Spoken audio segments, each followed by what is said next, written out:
Hangman soon, with a name like that, no wonder he became a hangman.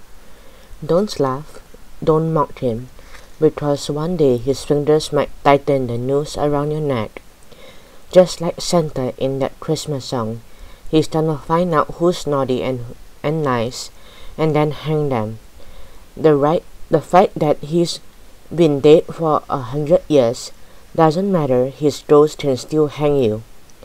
When he was alive, he was very busy. How many people did he hang? A lot. Some say 67, others say 76. Only he knows the real number, 105. And according to him, they all deserved it. He was the last person all those evildoers ever saw. Not that they saw much of him, he always wore a mask. Now all you young readers might think a hangman's job is easy. It isn't. It is an art. First he had to put the white hood over his victim's face so nobody could see his wild staring eyes and panic. Then he had to make sure the trapdoor was working. When he put the lever on the wall, two halves of the trapdoor had to drop open in a flash. Wham! And it was his first job to make sure the rope was just the right length. When the trapdoor sprang open and his victim dropped through, his feet mustn't touch the ground below. The shock of the drop had to snap his neck. Crack! So his death was so swift and merciful.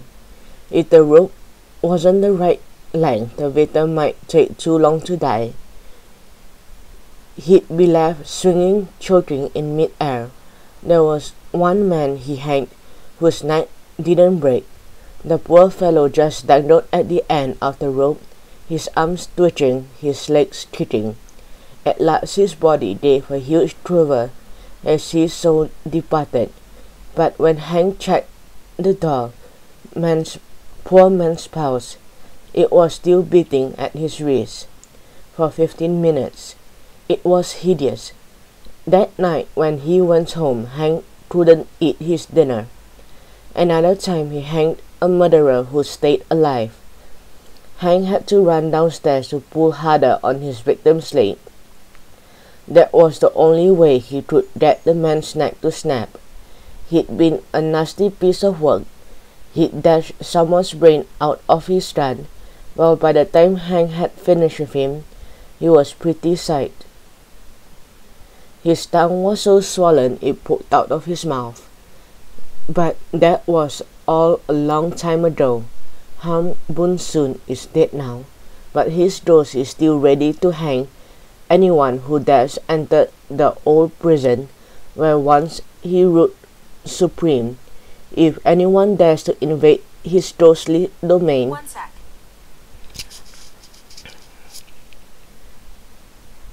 Hank will slip his rope around their neck, quick smart. Even today, after all those years, the hangman's ghost is waiting, waiting, waiting.